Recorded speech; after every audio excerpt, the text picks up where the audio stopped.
yang Reward 99 bulan lepas. Banyaknya ganjaran hebat. Bertuah betul. Korang jealous tak? Banyak lagi peluang untuk rebut ganjaran epik seperti diskaun, voucher dan macam-macam lagi daripada Astro Rewards. Hanya di aplikasi My Astro. Tunggu apa lagi? Muat turun aplikasi My Astro sekarang.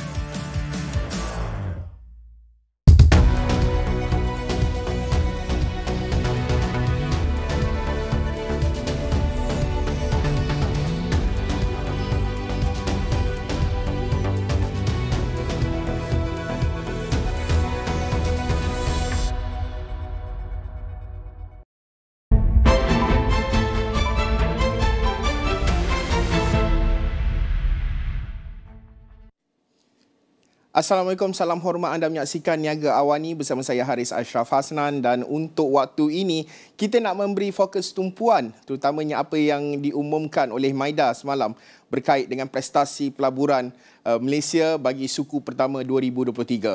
Menteri Pelaburan Perdagangan dan Industri Tengku Datuk Seri Zafrul Tengku Abdul Aziz berkata, keupayaan Malaysia menarik pelaburan diluluskan bernilai 71.4 bilion ringgit pada suku pertama tahun ini membuktikan daya tarikan berterusan Malaysia sebagai sebuah negara untuk meningkatkan produktiviti pada masa akan datang. Dan apa kata kita dengarkan sedikit apa yang dikatakan oleh Tengku Zafrul. Banyak ke pelaburan yang telah diluluskan di Malaysia sekarang? Okey, jumlah pelaburan yang diluluskan bagi suku pertama 2023 adalah 71.4 bilion ringgit. Peningkatan 59.7% berbanding dengan suku pertama 2022 bernilai 44.7 bilion ringgit. Pelaburan diluluskan ini merangkumi 1,265 projek yang berpotensi menjana hampir 24,000 pekerjaan bagi rakyat Malaysia. Ya, masa PM pergi China hari itu kan ada sebut potensi pelaburan 170 bilion ringgit. Mengapa jumlah pelaburan diluluskan cuma 71.4 bilion ringgit?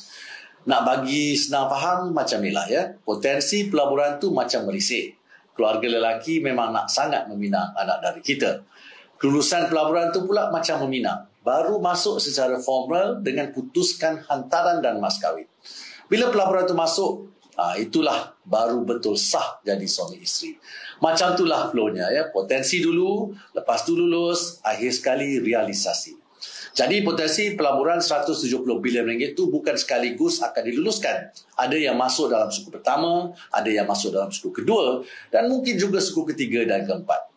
Yalah, projek berbilion-bilion ringgit ni bila proposal tu dah solid barulah kita submit. Ini bukan projek kecil ya. Bila dah lulus, berapa lama sebelum pelaburan itu direalisasikan? Berdasarkan pengalaman dan benchmark global, secara amnya setiap komitmen pelaburan akan mengambil masa sekurang-kurangnya 12 hingga 18 bulan untuk direalisasikan.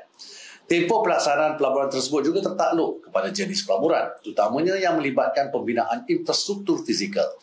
Jadi kalau pelaburan itu tak perlukan banyak infra fizikal, pelaksanaannya lebih cepat ya, berbanding pelaburan yang perlukan pembinaan kilang besar dan peralatan berteknologi tinggi. Okey, itu penjelasan oleh Menteri MITI.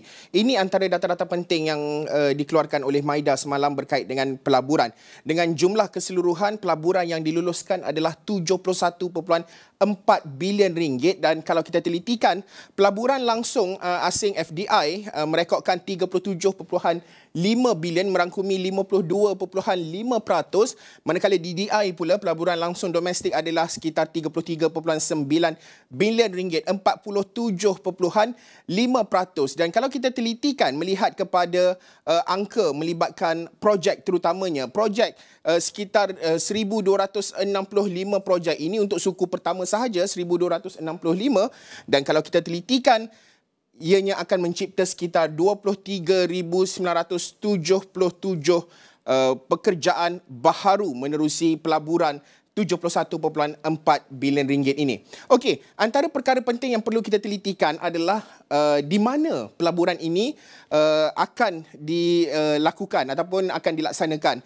Kuala Lumpur merekodkan pelaburan tertinggi 21.8 bilion ringgit, diikuti Johor, Selangor, Perak dan juga Sabah. Ini 5 negeri yang merekodkan pelaburan diluluskan tertinggi, manakala kalau kita bercakap dari segi sumber di mana datangnya pelaburan ini, Singapura 11.5 bilion ringgit, diikuti dengan Kepulauan Virgin British 7.1 bilion ringgit, China 6.5, Hong Kong 2.9, manakala Korea Korea Selatan adalah 2.5. Jadi kalau kita telitikan atau melihat kepada angka-angka pelaburan ini, kita pecahkan kepada beberapa sektor. Pertama, kita nak pergi kepada perkhidmatan. Okey, jumlah pelaburan yang diluluskan untuk perkhidmatan sahaja adalah 75.1%, 53.6 bilion ringgit. Satu angka yang boleh dikatakan cukup besar dari segi keseluruhan pelaburan yang diluluskan tersebut, dengan FDI 24.4 bilion ringgit dan DDI 29.2 bilion ringgit, dengan penciptaan pekerjaan dalam sektor perkhidmatan 12,051 pekerjaan baharu dijangkakan. Dengan subsektor, kalau kita teliti dari segi subsektor pula, maklumat dan komunikasi adalah 24.9 bilion, hartanah, perdagangan, perkhidmatan sokongan dan juga perkhidmatan keuangan, itu antara subsektor dalam perkhidmatan utama di bawah sektor perkhidmatan. Okey, kita teliti pula dari segi perkilangan. Perkilangan adalah merangkumi 21.8% daripada jumlah pelaburan yang diluluskan, 15.6 bilion. Dengan antara perkilangan ataupun sektor yang melibatkan perkilangan, industrinya adalah kelengkapan pengangkutan, jentera, produk logam, elektrikal, elektronik, produk galian bukan logam, dan terakhir adalah dari segi subsektor ataupun utama, di mana 2.2 bilion, 3.1% melibatkan pelombongan dan juga peladangan dan komoditi.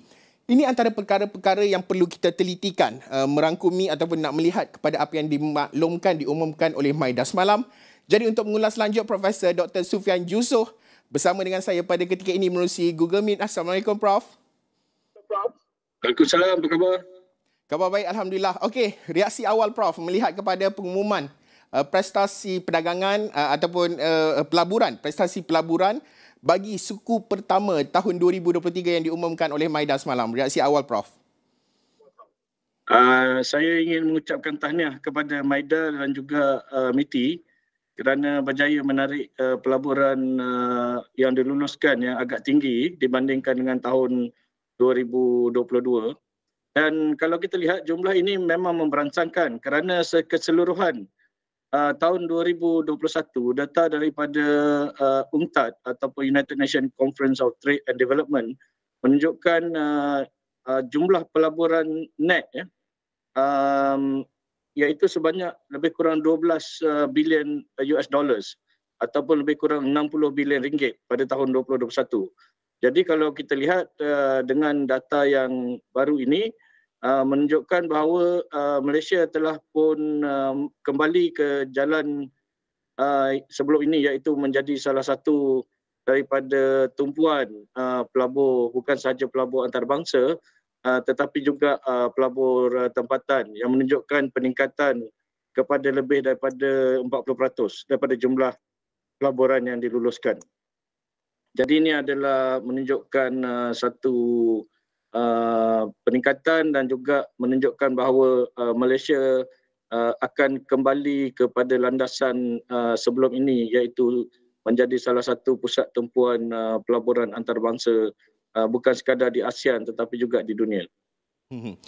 Prof menyebut berkenaan dengan persaingan di peringkat Asia dan juga di peringkat dunia. Penting juga untuk kita telitikan bagaimana ianya memberi impak. Dalam data-data yang saya kongsikan tadi, kalau secara keseluruhannya, kalau kita telitikan jumlah pekerjaan baharu secara keseluruhan adalah sekitar 23,977 pekerjaan baharu, hampir 24,000 ini untuk suku pertama sahaja.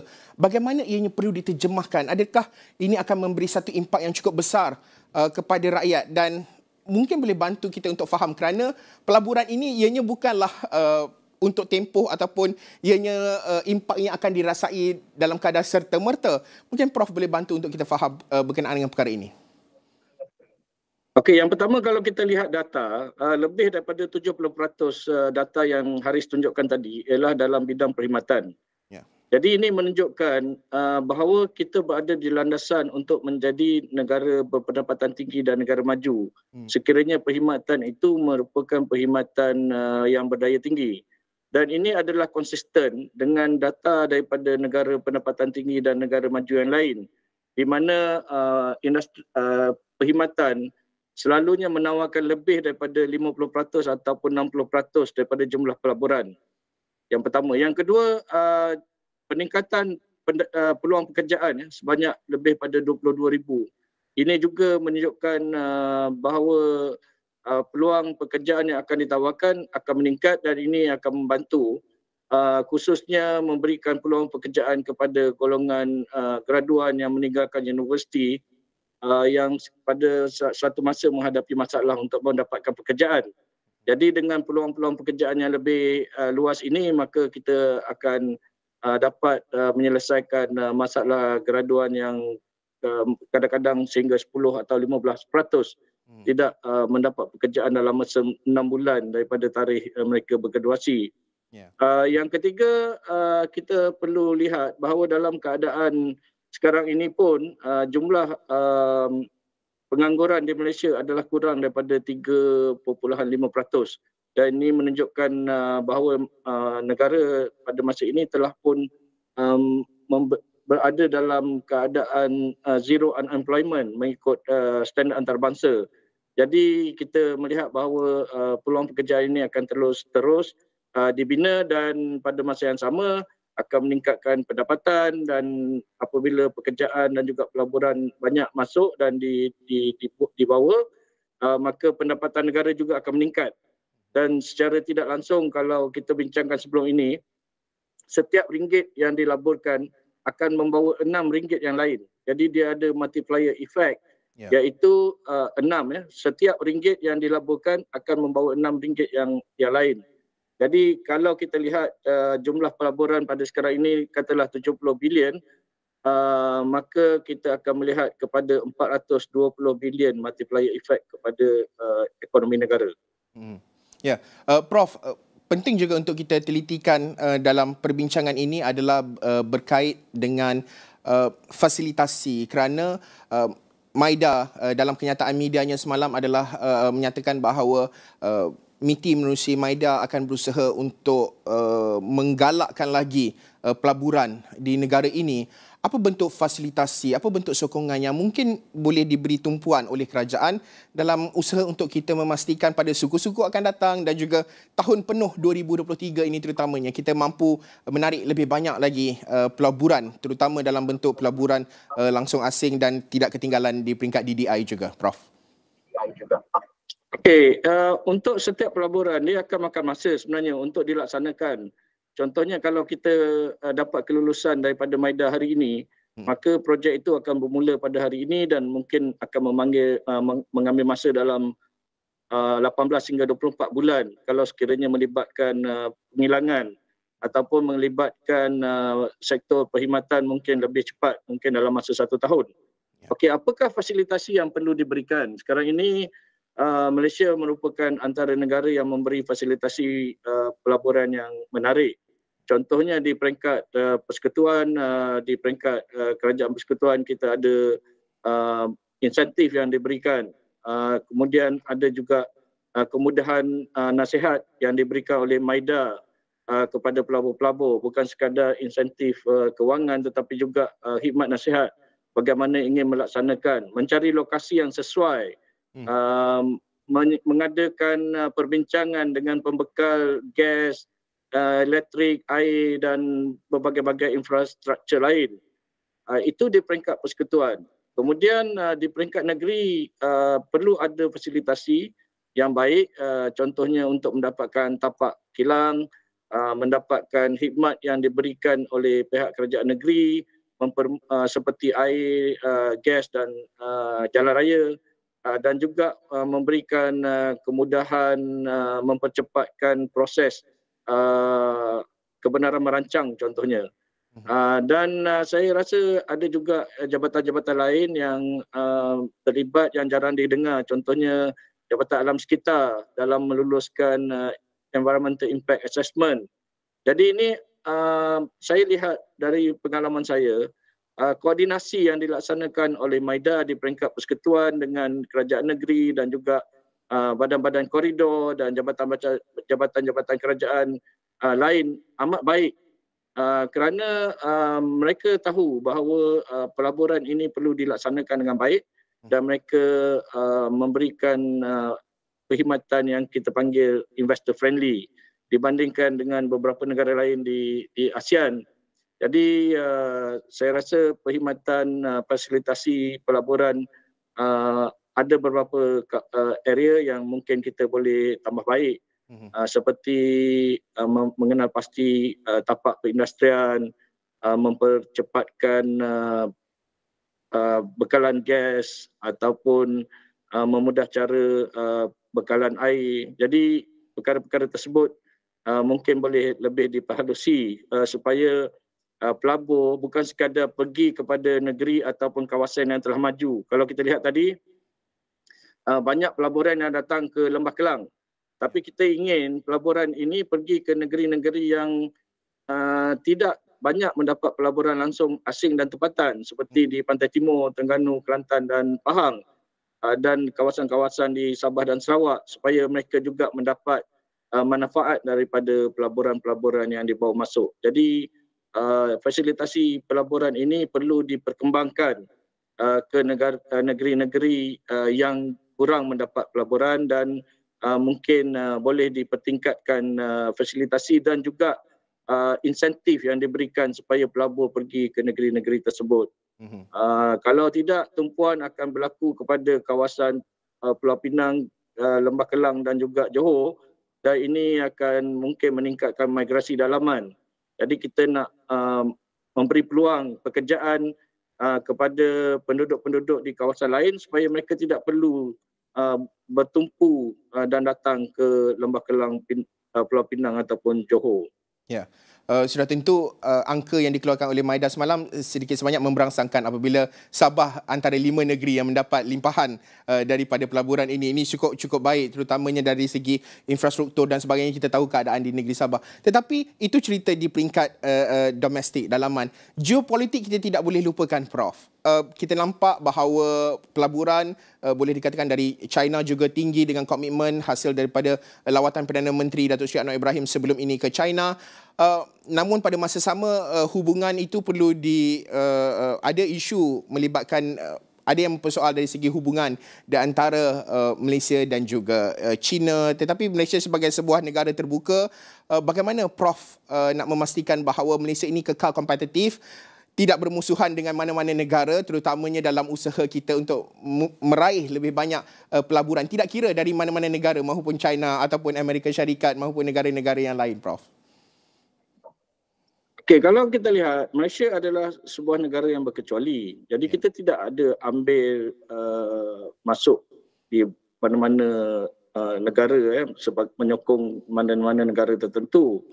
Jadi kalau Perdana Menteri pergi ke China, sudah tentu Perdana Menteri akan menarik pelaburan daripada China. Tetapi sekarang ini kalau kita lihat dari segi geopolitik, kita ada Regional Cooperation Economic Partnership Agreement dengan yang melibatkan negara ASEAN dan 5 negara lain. Dan kita ada CPTPP yang melibatkan banyak daripada negara RCEP tetapi juga melibatkan negara daripada Pasifik. Dan yang terbaru ialah IPEF, Indo-Pacific Economic Partnership Framework, yang sekarang ini sedang dirundingkan di Amerika Syarikat minggu ini dan beberapa daripada bab-bab yang telah ada telah pun dipersetujui dan akan dilaksanakan dengan secepat mungkin, dan ini melibatkan beberapa negara CPTPP termasuk Amerika Syarikat dan negara-negara RCEP dan juga beberapa negara Pasifik termasuk Fiji. Jadi akan meluaskan lagi peluang pelaburan yang ada. Kalau kita lihat selama ini Amerika Syarikat, kita tidak ada sebarang perjanjian melibatkan pelaburan dengan mereka. Tetapi mereka telah menjadi antara pelabur yang terbesar di Malaysia. Jadi dengan perjanjian IPEF yang akan dilaksanakan, maka kita akan melihat penarikan pelabur yang lebih banyak daripada Amerika Syarikat. Dan juga dengan CPTPP, dengan kemasukan United Kingdom di dalam CPTPP, kita juga akan melihat peningkatan perdagangan dan juga pelaburan di antara Malaysia dengan United Kingdom kerana kita tidak ada sebarang free trade agreement. Jadi ini menunjukkan bahawa Malaysia adalah neutral, dan kita berkawan dengan banyak negara.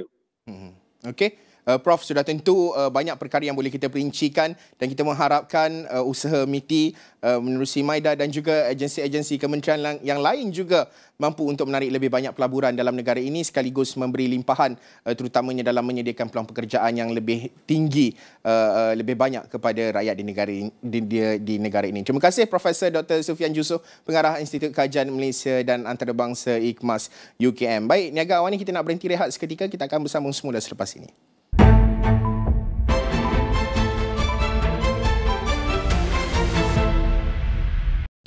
Bagaimana konsultan Unify Business boleh membantu Cindy mengurus jualannya pada pelbagai platform? Jom Unify Business. Betul tu. Sekarang beliau boleh jimat masa dan kos. Serta semua diintegrasikan pada Unify E-Commerce Hub. Transformasikan perniagaan dengan Unify Business, rakan digital pilihan anda. Hubungi kami sekarang. Jom Unify Business. Sering menggaya dan menyikat menyebabkan rambut gugur. Lupakan rambut gugur. Dove Hair Boost Nourishment Baharu. Shampoo bertekstur ringan dengan micellar membersih akar rambut dan kalsium kompleks menguatkan rambut untuk 10 kali kurang rambut gugur. Dove Baharu.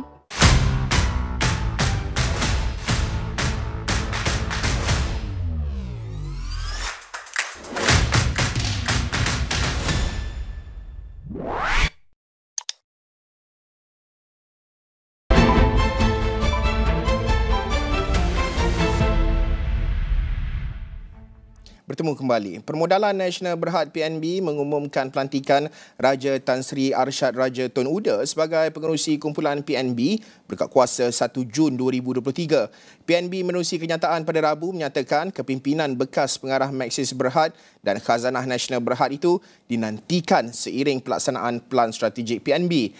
Raja Arsyad kini adalah pengerusi Ekuiti Nasional Berhad, Ikon Offshore Berhad dan Bumi Armada Berhad. Beliau juga merupakan bekas pengerusi eksekutif PricewaterhouseCoopers PwC Malaysia dan pengerusi pasukan kepimpinan PwC Asia 7. Ketika krisis kewangan Asia pada 1997, Raja Arsyad dilantik sebagai pengerusi dana modal Nasional Berhad yang ditubuhkan kerajaan khas untuk menguruskan krisis.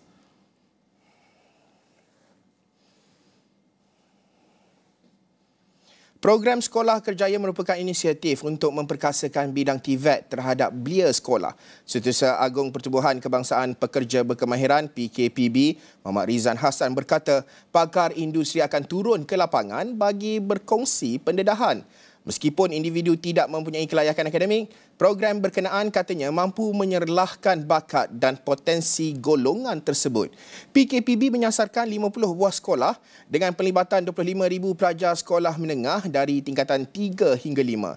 Selain itu, PKPB juga meletakkan sasaran 2,000 belia yang mempunyai pelbagai kemahiran memiliki kelayakan sijil atau diploma kemahiran Malaysia. Seterusnya, mereka akan menjalani latihan di institusi TVET dan industri di China.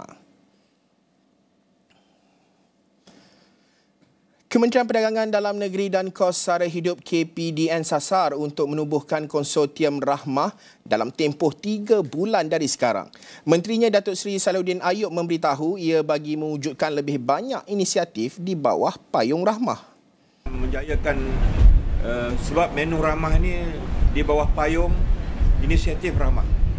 Maka menu itu adalah bersama dengan program yang lain termasuk jualan, termasuk package. Jadi syarikat-syarikat sebagai contoh hypermarket, supermarket juga akan kita jemput untuk menganggotai konsortium itu supaya satu pelan komprehensif akan dapat kita laksanakan dan akhirnya rakyat yang akan mendapat manfaat daripada program Rahmah yang sedang kita laksanakan pada hari ini. Beliau berkata demikian dalam sidang media pelancaran menu Rahmah KFC dan Pizza Hut pada Isnin. Salahuddin dalam pada itu memuji usaha KFC dan Pizza Hut yang menawarkan set menu Rahmah berharga RM5 sekaligus menunjukkan sokongan dan komitmen terhadap inisiatif kementerian untuk membantu masyarakat yang terbeban. Baik, kita ke laporan antarabangsa. OPEC akan mengalu-alukan kembalinya Iran sepenuhnya ke pasaran minyak apabila sekatan ditarik balik, kata Setiausaha Agung Pertubuhan Negara Pengeksport Petroleum OPEC kepada laman web Kementerian Minyak Iran, Shana.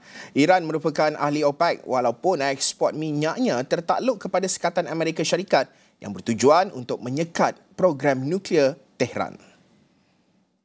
Setiausaha Agung OPEC Haitham Al-Ghais yang melawat Tehran buat kali pertama menambah, Iran mempunyai kapasiti untuk membawa jumlah pengeluaran yang besar dalam tempoh yang singkat. Haitham berkata pihaknya percaya Iran adalah pemain yang bertanggungjawab di kalangan ahli keluarganya negara-negara dalam kumpulan OPEC. Beliau pasti akan ada kerjasama yang baik untuk memastikan pasaran akan kekal seimbang seperti yang OPEC lakukan beberapa tahun lalu. Ditanya mengenai pemotongan pengeluaran sukarela OPEC dan kesannya terhadap harga minyak, Ghais berkata dalam OPEC pihaknya tidak menyasarkan tahap harga tertentu. Kesemua tindakan dan keputusan OPEC dibuat untuk mempunyai keseimbangan yang baik antara permintaan minyak global dan bekalan minyak global. Dalam satu langkah mengejut pada awal April, Arab Saudi dan ahli OPEC Plus yang lain terdiri daripada OPEC dan sekutunya termasuk Rusia mengumumkan pemotongan pengeluaran minyak selanjutnya sekitar 1.2 juta tong sehari, menjadikan jumlah keseluruhan pemotongan oleh OPEC Plus kepada 3.66 juta tong setiap hari. Arab Saudi, Ketua OPEC dan Iran mengumumkan pada Mac bahawa mereka akan memulihkan hubungan diplomatik selepas bertahun-tahun bermusuhan dalam perjanjian yang diurus oleh China, pengguna minyak nombor 2 dunia. Presiden Turki Recep Tayyip Erdogan menerima mandat untuk memerintah sehingga 2028, menjamin 5 tahun lagi sebagai pemimpin negara di persimpangan Eropah dan Asia itu.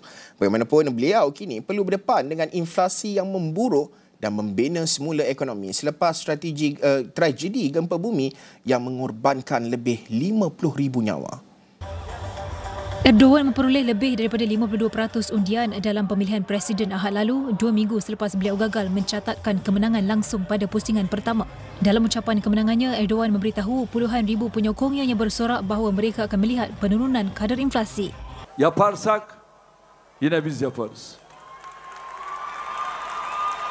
Evet, şu anda faiz 8,5'a indirildi. Ve enflasyonda göreceksiniz. O da inecek. Bagaimanapun, menurut ahli ekonomi Bloomberg Economics Selva Bahar Baziki, kaedah utama Erdogan meningkatkan kuasa beli rakyat dengan cara mengurangkan perbelanjaan kerajaan dan mengurangkan kadar faedah hanya akan memburukkan situasi inflasi. The central bank has exercised really loose monetary policy approach last year, and that has seen inflation actually surging past 85%, a really severe cost of living crisis for the people of Turkey. The central bank's unorthodox approach to monetary policy has seen inflation rise, has taken a large toll on the lira, and created a large external financing gap. And that has contributed to the large exodus of international investors from the country.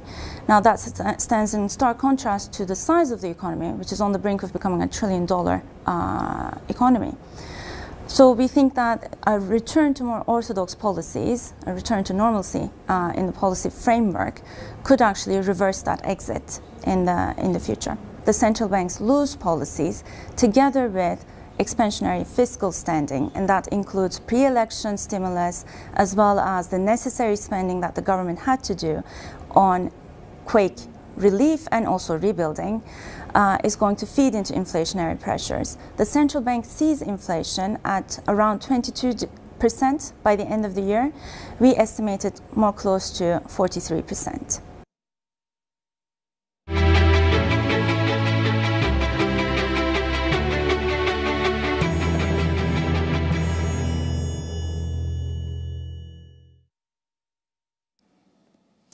Bermula dengan kilang memproses ayam pada 2008, syarikat Global Equine Services and Business Holdings GISBH dan Berhad kini mempelbagaikan produk hiliran bagi memudahkan masyarakat dan usahawan mendapatkan stok makanan halal. Orang ramai kini bukan sahaja boleh mendapatkan bekalan ayam segar, tetapi juga produk sampingan seperti berbola ayam, berbola ikan, sardin, aiskrim, mi kuning, minuman berkarbonat serta produk bakery jenama Ikuan. Pengarah urusan GISBH Wilayah Utara, Muhammad Sharif Hidayatullah Sheikh Khalil Anwar berkata, orang ramai boleh mendapatkan produk sampingan di Pusat Perniagaan Ikhwan Lahar Yoi, Tasik Glugo, Pulau Pinang yang berfungsi sebagai pusat senti kerana turut menempatkan pasar mini, restoran makanan laut dan pakaian bandar. Tujuan utama kita mewujudkan perniagaan ayam ini adalah kerana ingin memenuhi keperluan makanan halal, bukan sekadar halal tapi halalan thayyiban. Selain itu juga daripada kilang ayam Lahayu inilah kita mengembangkan perniagaan itu, mewujudkan ada restoran, kita ada ikhwan mak sendiri, kita ada bakery, bandar dan yang terkini ni kita ada produk frozen, produk sejuk beku.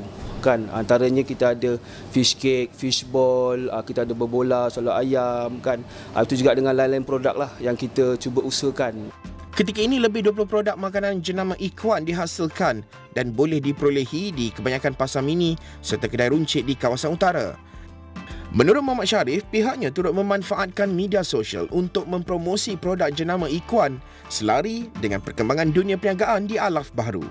Sebelum kami masuklah ke dalam media sosial ataupun kita buat promosi pada media sosial, memang kita dapat rasakan kuranglah sambutan. Tapi setelah bila kita lihat dipimpin, diingatkan, diajak oleh pucuk pimpinan untuk gunakan platform media sosial ni, kita lihat ada perkembangan.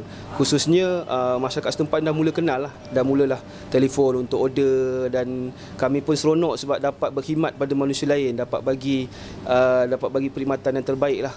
Dan memang kita lihat dari sudut lahiriahnya memang adalah peningkatan dari sudut jualan itu sendiri. Selain lebih 20 produk sedia ada, GISBH kini berusaha untuk menghasilkan ayam sihat ikhwan yang tidak disuntik vaksin dan antibiotik selain tempoh pembesaran lebih singkat iaitu 35 hari berbanding ayam biasa 45 hari. Pihak pengurusan GISBH turut merancang untuk membuka restoran di Patani, Thailand serta membuka kilang khusus untuk produk sejuk beku di kawasan utara.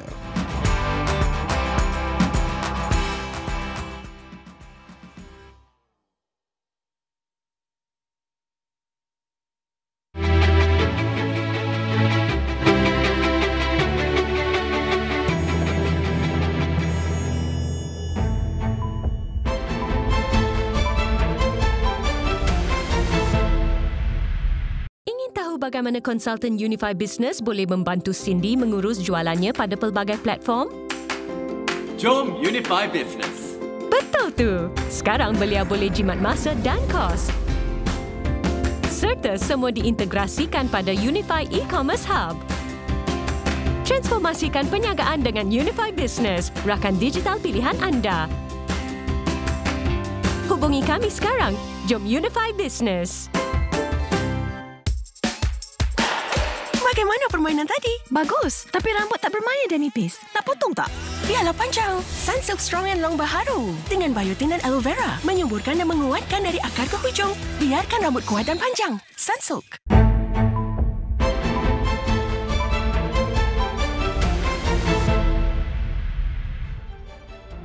Thanks for joining us. I have with me Kevin Strain, President and CEO of Sun Life Global. Kevin, thanks again for making the trip all the way here, not just to KL, but to the All Asia Broadcast Centre as well. This is, of course, an exciting time for us to explore some of the ideas, not just of Sun Life, but, of course, the global insurance industry as well. Maybe you can share with us your house views on the global outlook on the industry for insurance in 2023. Yeah, well, first, thanks for having us here. It's great to be back in Malaysia. We started in Malaysia 10 years ago. And it's actually the first new country I ever added to Sun Life's global portfolio. Really? So it has a special place in my heart. If we're thinking about the broader global opportunity, as the world is now emerging out of COVID, out of the pandemic, we're actually seeing sales pick up. Interest in the products has actually picked up coming out of COVID, where people were forced to think about their health, were forced to think about financial security, about longevity. Those types of things made people sort of assess things that were consistent with our purpose, which is helping clients achieve lifetime financial security and to live healthier lives. And so those things are so aligned with that sort of long-term thinking. So in a way, COVID's made us more aware of the need for our types of products, and so we're seeing growth in Canada and the US and Asia. And of course, penetration for life insurance products is actually quite low in Malaysia compared to other countries. Yeah. I don't know what is the issue. Is it disposable income? Is it awareness? What would be some of the ideas that you have right now? You know, it is a little bit disposable income. So if you think about lifetime financial security and health, as the economy grows, as people's individual wealth grows, they can start to allocate more of their savings towards those types of things, more long-term thinking. And that's one of the things we see across Asia. There's lower penetration in Asia than you would see in Canada, the US, or even in Singapore, Hong Kong, which are more developed economies. So as the ASEAN region continues to develop, and I think Malaysia is a great leader in that sort of area. As the ASEAN begins to develop more middle class, more affluent, you're going to see that this industry sort of aligns well with that, because we're thinking long term, we're thinking about health, we're thinking about things that do need that sort of long-term investment thinking, and so the growth of the middle class is really important to that insurance penetration. Let's talk about takaful, because a lot of markets, especially in this part of the world, Indonesia, Brunei, Malaysia, they're very attuned and sensitive towards takaful products instead of insurance products. Is that an area of focus for Sun Life? It's a big area of focus for us, particularly in Malaysia, in Indonesia, parts of India, but we've actually started to introduce takaful products into Canada. And we're taking some of the learnings from Malaysia and from Indonesia into our product development in Canada. We're looking for ways of tying ESG products into our takaful products, but we see takaful as being a really important market for us. It's important for us here in Malaysia in particular, but also in Indonesia, and increasingly across the region, across the company. Okay, just like any other industry, coming out of COVID-19, there's some cost pressures, there's some margin issues as well that needs to be looked at, and looked at seriously. Would there be a situation, at least from the insurance industry, where things are going to be amalgamated? You're going to see a lot more M&As happening, where fewer players but bigger players are going to start to survive instead of the small players? You know, the market conditions coming out of COVID aren't necessarily all bad for the insurance industry. You've seen, as inflation's happened, you've seen that interest rates have risen, and higher interest rates are broadly good for the insurance industry, so that's been a positive for us.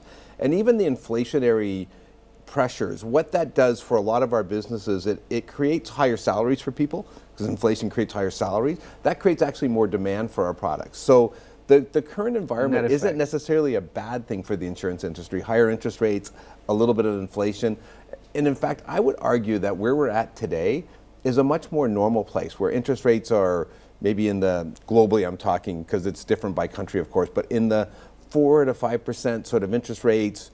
Inflation to me is still a little high. I think you'd want to be maybe not where we were prior to the current situation, but maybe 2, 3, 4%. That also may be a more natural place for both inflation and interest rates to be, and I think those aren't bad conditions for our industry. So I don't think that the market conditions will drive consolidation. I think that they'll actually drive good fundamentals for the insurance industry. Okay. Managing global portfolio is actually quite interesting. Asia, of course, is a little bit more nuanced than other markets, I presume. What would be some of the key drivers or some of the growth levers that you want to pull when it comes to Asia and the different markets within Asia? Yeah, well, every country's different. There's no Asia. I ran our Asia business for 5 years. There you go. And when people think Asia, it's like you Africa. Go, it's not a country. It's not a country. Asia's not a country, and each market is different. I can remember I started running Asia for Sun Life in 2012, and one of my first few weeks here, I went from Beijing to Manila to KL, and it doesn't take too much to figure out that these are all very different places and very different markets. And so one of the things we did actually is we drove, those 5 years is for local leadership. So we always tried to have a local CEO like we do here in Malaysia. Yeah, we tried to have local distribution, local operations. We tried to build relationships with the regulators. So we have a very good relationship with Bank Negara, for example. So, you know, as a global company, we tried to structure that when you got into distribution, operations, senior business people, we have locals in all of those markets that understand the market, understand the culture, understand the language, able to really interact better. We often supercharge that with maybe a finance person, an actuarial person from Sun Life more broadly. It doesn't have to be from Canada, the US. It could be somebody from Hong Kong. Could even we have great Malaysian actuarial talent that we export to other places that are bringing that sort of cross-border. And we also try to bring technology expertise that is global in nature. So we try to take the best of the local and the local alignment and then align some of that global thinking to it. But there is no, as you say, there's, you know, Malaysia's is different from India as even Canada is from India. Even within Malaysia, there's multiple cultures. Yeah, it's a fascinating place to do business because we get the chance to see so many different things. It's actually one of the good things about being Canadian. Canada's a very diverse country, right? And so we think about diversity and understanding and trying to understand different cultures, and we're a mosaic of cultures, right? We allow for different cultures there, and that strength allows us to think differently when we go. We try not to put our sort of values on it. We try to listen and learn and understand the culture of the different places. Okay, digitization, digital transformation is inescapable in any industry. Let's talk about your journey, Sun Life's journey in terms of digitizing your products and services. Yeah, so, you know, first, we've been on this journey for a long time. We've been calling it thinking and acting more like a digital company because digital is redefining how everything's done. That has multiple layers to it. And as much as that journey was started pre-COVID, it got accelerated in COVID because all of a sudden every advisor, every client had to interact with us more digitally. And the fact that we had the tools ready to do that was a really big help for us sort of taking that next step.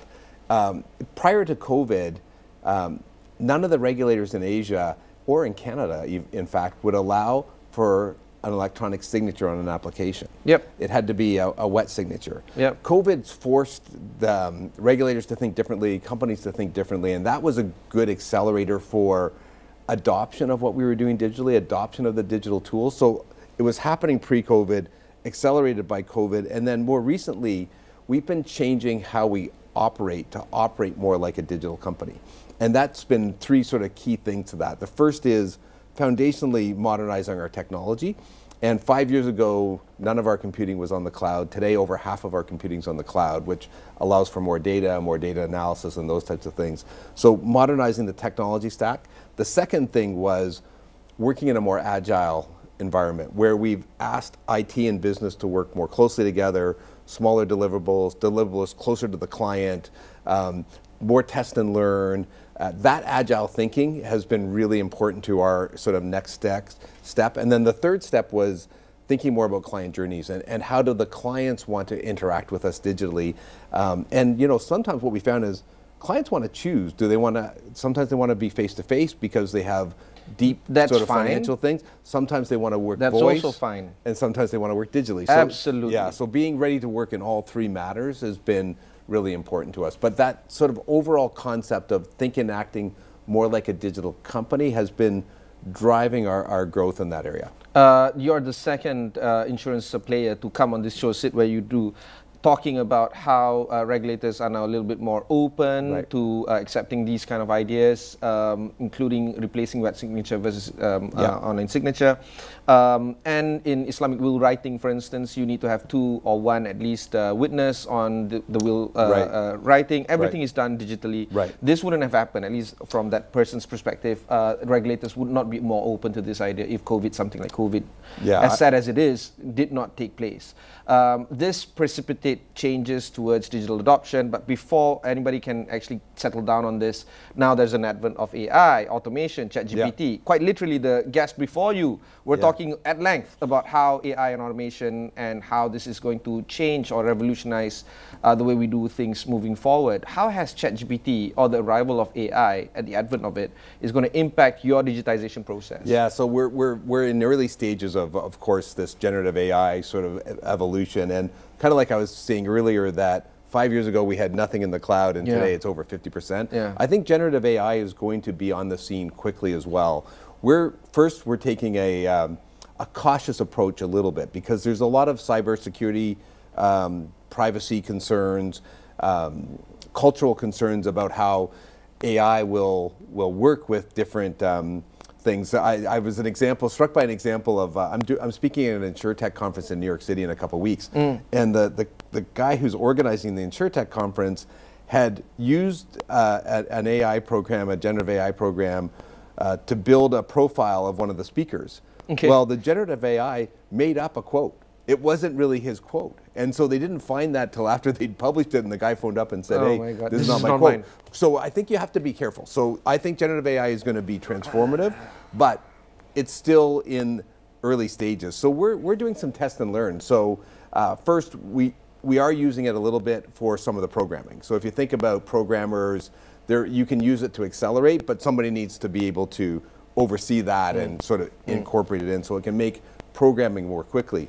We're using it on our procedures manuals. So as you can imagine, as a global insurance company, we have these massive procedure manuals that people could queue for keywords, but it really didn't give you smart answers back. Of course. We've been working with AWS. The quality of the answers really do depend. Exactly. We've been working with AWS, and in fact, Andy Jassy, the CEO of AWS, is using us as an example in his town hall. In 9 days, we created a generative AI program that could give smarter answers on our procedures. So if you were looking for an expense procedure, you could actually do a query that would give you a smarter answer. So we're trying to do it as a test and learn sort of approach, because there are these weaknesses, but we can also see that it's going to work through the weaknesses, and it's going to give you a way of interacting with clients that improves the efficiency, that improves the ability for you to deliver on our purpose, right? For you to help the client understand their financial security needs, to help the client understand their health needs. So I think generative AI is going to be a big deal, but you're going to have to do it in a very smart way over a period of time that builds capabilities as much as even reducing cost. I think it's going to be about building capabilities, about being faster.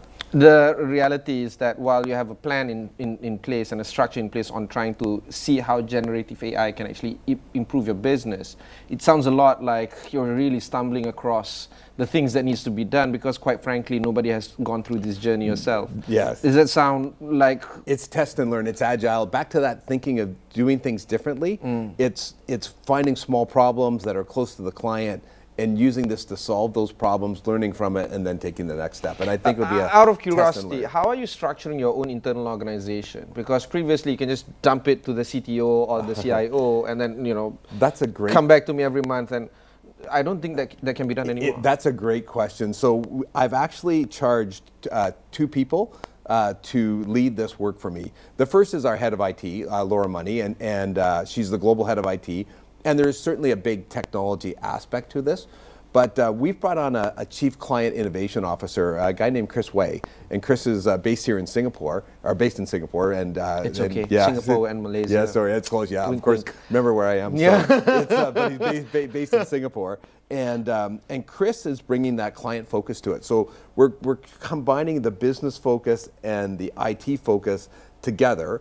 And I like the fact that Laura sits in Toronto, Chris sits here in Singapore, part of our Asia sort of focus, and bringing those 2 things together and looking at it both from a business and an IT perspective, a client and an IT perspective. Though I don't think that's sufficient, right? Because there would be user requests from all your major product owners, your major geographic owners, and they need to feed these 2 individuals and their divisions on what is needed, because they can only work with what they know. Well, you can think that each of them, so we have a head of IT for each of our big pillars, Canada, US, Asia, asset management, then each of them have IT people. So what we're doing is pairing those people down through the organization, but at a leadership level, we've got the 2 that are helping to coordinate and organize it. Where do you see this company moving forward when it comes to trying to bring value for your clients? Because it is inescapable that your company is going to be an IT company full on. Yeah. I think it's going to make us... Is it still an insurance company or not? That's a great question. It's still an insurance company at our core, and it's still a purpose-driven company. It's focused on helping our clients achieve lifetime financial security. So learning more about what that means, and helping our clients live healthier lives. And I'll give you an example of that. We're increasingly, when it comes to healthier lives, getting into the provision of healthcare. So if we look at the future, healthcare is becoming more and more challenging for people to access, particularly in North America. If you look at here as well, I'm sure. Here too, yeah. But if you look at North America, we expect to have 70% of the doctors and nurses that we need in the next 10 years. And so we're trying to find ways to extend our business into that. We're the largest investor in a company in Canada called Dialogue. Dialogue's a virtual care company, also has a wellness platform. As a virtual care company, what we've done is we've made Dialogue available during COVID to all of our clients so that they could, if they didn't feel comfortable going to their doctor physically, they could go to Dialogue virtually. And I think that this extension of us being purpose-driven and extending into health and healthcare is going to be very important to us as a company. In the US, we bought a company, our second largest acquisition we've ever done in the history of the company 2 years ago, called DentaQuest.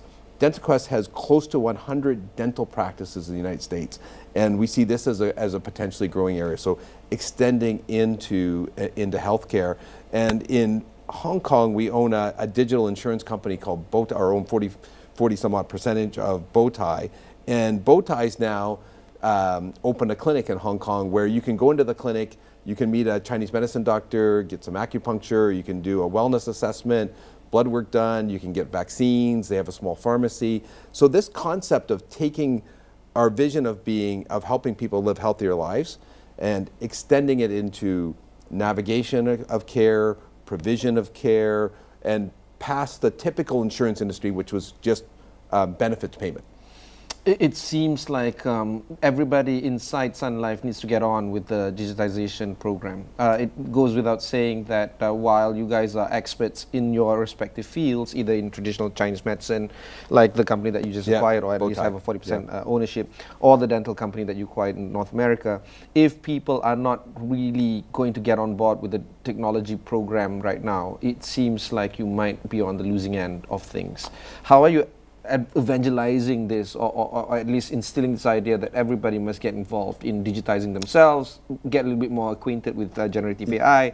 I cannot imagine your actuaries that proficient in this space. You know what I mean? Well, so how do you get them all in one shot? It's interesting you bring up the actuaries, because the actuaries are actually quite interested in this because it aligns to almost their way of thinking, because they've been data managers for a long time, right? So for eons. So, you know, it's really important if you think back to the three things I talked about, right? The tech stack, and that really is driven by IT, and we want that to be coordinated and driven by IT.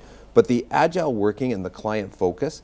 So one of the things that we want to do is start to understand our clients better, start to understand our clients using digital technology to understand the data so that we can align the products and we can align the service model and the solutions more closely to them. And I use an example, and I apologize, it's a Canadian example and it's a very personal one. In Canada, I've been part of Sun Life for 25 years. So my daughters have all been Sun Life clients for their benefits for 25 years. You can be covered as long as you're in university until you're 25 years old. Okay. 2 years ago, my oldest daughter turned 25.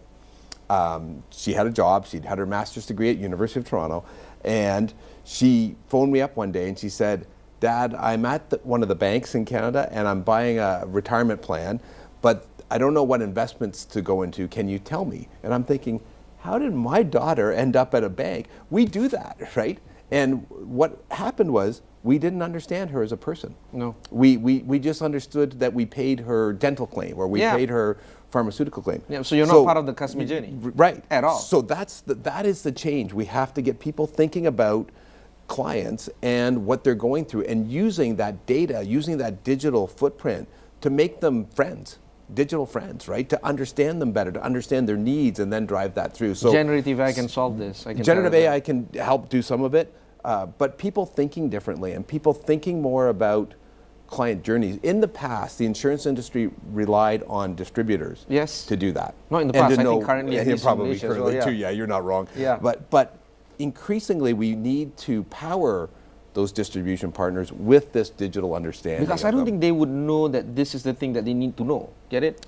There's a lot of training. You're absolutely right. There's a lot of training and education, and really, but there's so much opportunity here that when you start to teach people, they start to understand it. And you learn more from the process. And you learn more from the process, absolutely. And so one of the things we've trained over 3,000 people in agile way of working. And we want to continue to see that accelerate, so that once you start to see the power of that and people like to work in that environment, they start to see the power of data, then it all starts to come together. So it is you're absolutely right, it's a big training session that's needed, but the opportunity and the ability to deliver our purpose better is significant. Let's talk about the catalyst to make this all work. I don't know how much you can share or divulge, but how would capital be deployed in the next few years for Sun Life? Oh, that's really interesting. We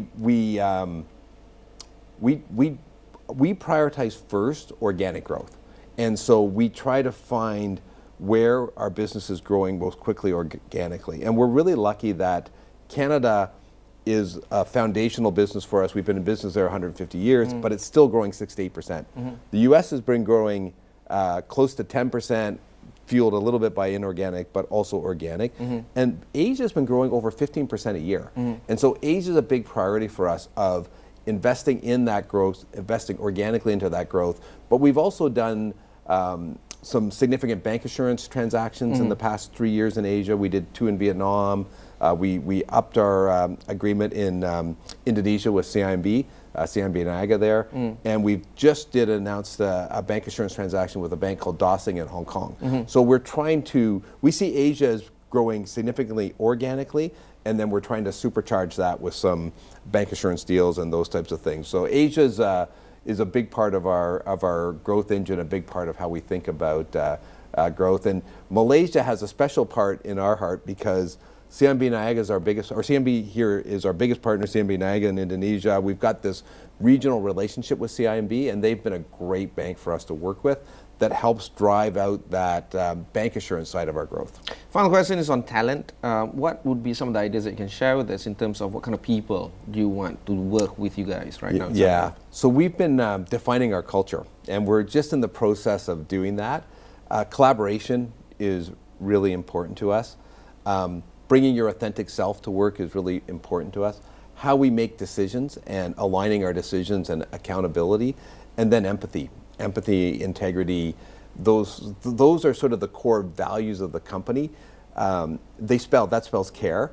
It's about getting close and caring for the client, caring for each other, caring for the business. And if we can create a culture where people care, have those things that I talked about, collaboration, authenticity, integrity, responsible decision making, getting decisions made faster, that is going to accelerate the company. And those are the type of people that we look for. I once had a boss that says he tried to hire people that give the business energy, not take it away. And that's also part of it, like bringing that energy, bringing that enthusiasm, bringing that ability to win, to do well is really important. So those are the types of people we're looking for. You're actually bucking the trend because if I'm not mistaken, up to 3 guests of mine on this show was talking about how the lack of empathy is permeating across corporate culture.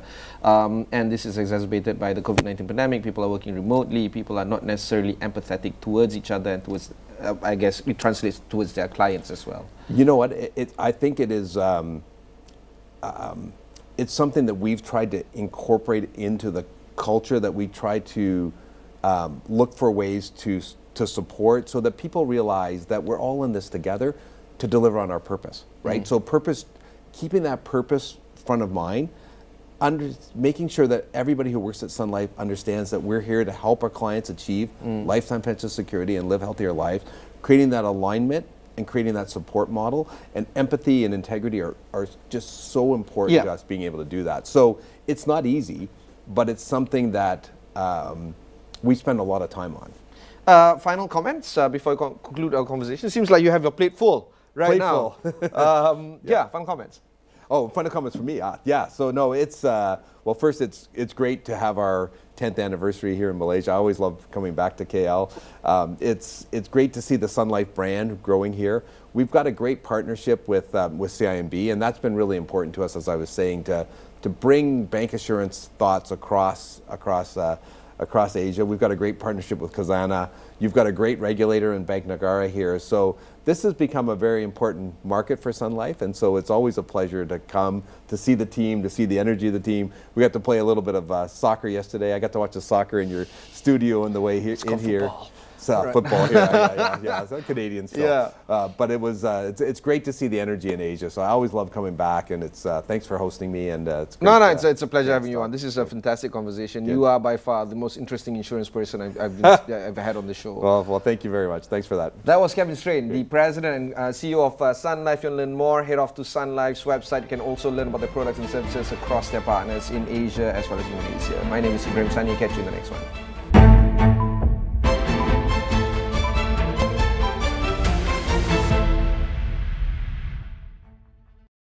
Bagaimana konsultan Unify Business boleh membantu Cindy mengurus jualannya pada pelbagai platform? Jom Unify Business. Betul tu. Sekarang beliau boleh jimat masa dan kos. Serta semua diintegrasikan pada Unify E-Commerce Hub. Transformasikan perniagaan dengan Unify Business, rakan digital pilihan anda. Hubungi kami sekarang. Jom Unify Business. Asking the tough questions is what we do every day here on Astro Awani. Catch me every weeknights at 10:30 PM across all Awani platforms.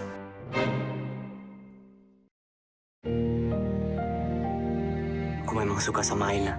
Stream view di box Astro Baharu. Sejak pandangan pertama saya sudah jatuh cinta dengan Aina. Aina itu bukan jodohmu, Vi. Ya Allah, jika memang Aina bukan jodohku.